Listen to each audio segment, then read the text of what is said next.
The Will of a River, Alfonso Q. Gonzalez. By the ancestral home of my wife, there flows a river.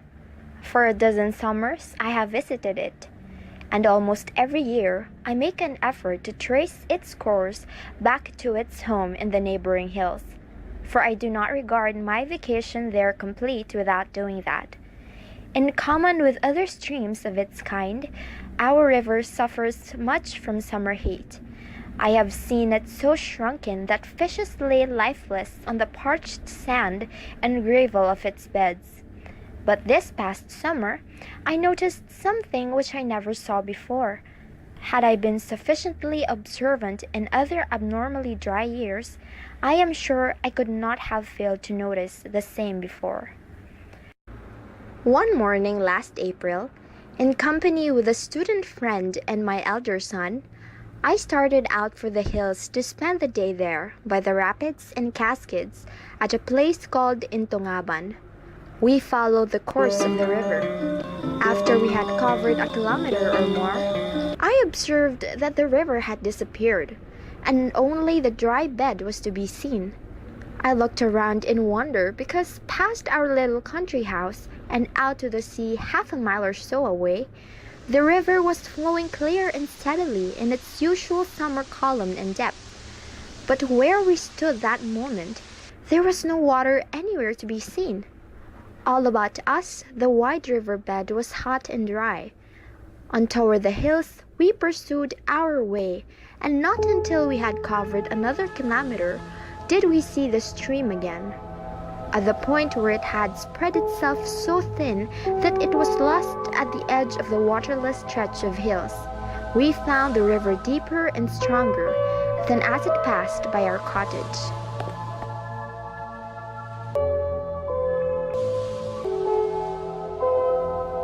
To many people, I suppose, there is nothing strange or significant in this.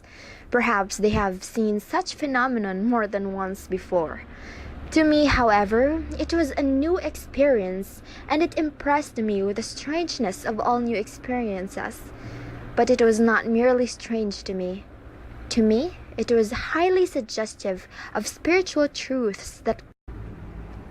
One of the thoughts that immediately came to my mind was the lesson of determination.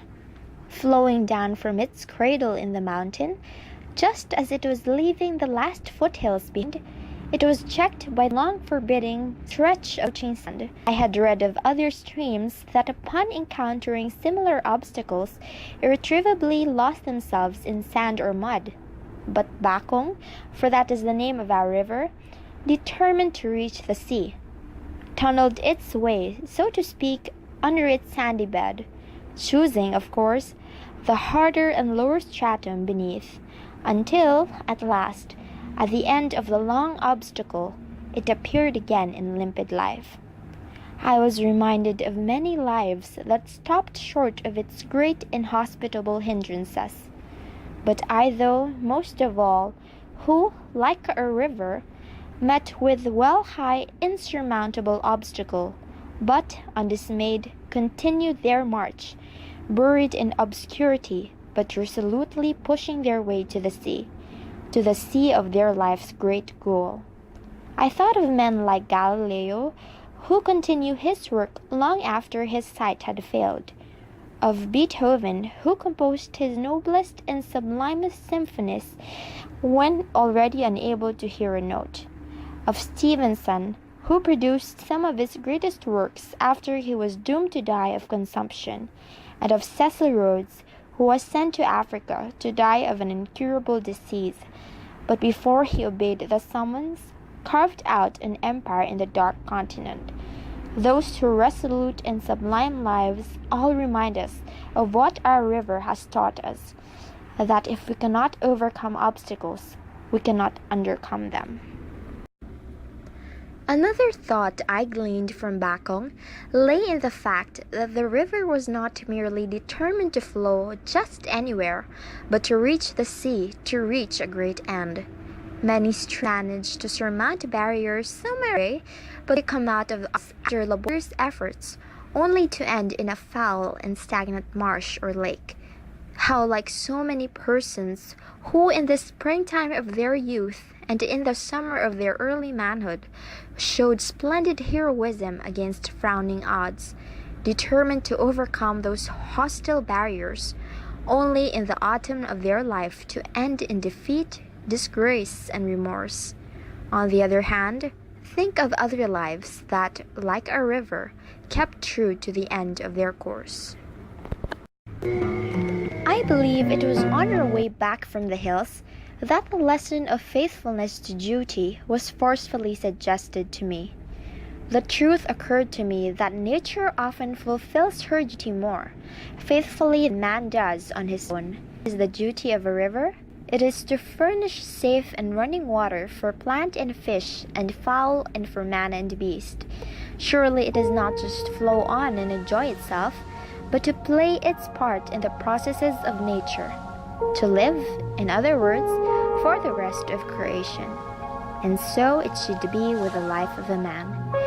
It is not to be lived unto itself alone, for its own joy and satisfaction, but for others in glad and devoted ministry. How much life and beauty and goodness indeed would perish from the universe if a man and nature fall in their duty, instead of a landscape picturesque with the varied green of the foliage of shrubs and trees and gay with the voices of the birds that were merrily singing and calling to one another in their branches that April morning. There might have been spread before us a wide expanse of desolate and lifeless land, fit for the wandering of Cain. And a part of the ministering duty of a river is to flow on and on. Otherwise, it will be foul and unfit for use. There is danger in standing water, but there is magic in running water. No evil can cross it. Bacchus, by continuing its march to the sea, kept itself ready and fit for the service of the nature and man, and not only that, but it extended its field of usefulness. Does this not suggest that the river of man's life should do likewise? For if in the face of obstacles it lacks the strength of will to go on, keeping itself ready to serve and seeking new opportunities for service, it will ultimately become useless to others. As I marveled at the power of Bacchus to push its way through such a seemingly barrier, I believe I have discerned the secret, a secret that may well serve as a message for any man.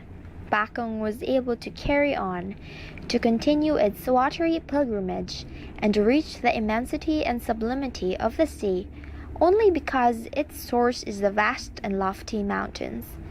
Unless a stream draws its power from a source of sufficient height and magnitude, it cannot do as our river did this summer. It will not have the strength to cut its way through great obstacles and reach the sea at last. Here is one of the marvelous secrets of life, and how many have missed it. Verily, if a man derives his strength and inspiration from a low and feeble source, he will fail to arrive. Unless man draws his power from some source of heavenly altitude and cosmic proportions, unless the stream of his life issues from a never-failing source, unless, in other words, his soul is fed from the heights of infinite power, he may well fear that he will not reach the sea. But if his spirit is implied and nourished by inexhaustible power from on high, in spite of all obstruction, he will finish his course, if not in the glory of dazzling achievement, at least in the nobility of complete task faithfully done. The Will of a River, Alfonso Q. Gonzalez.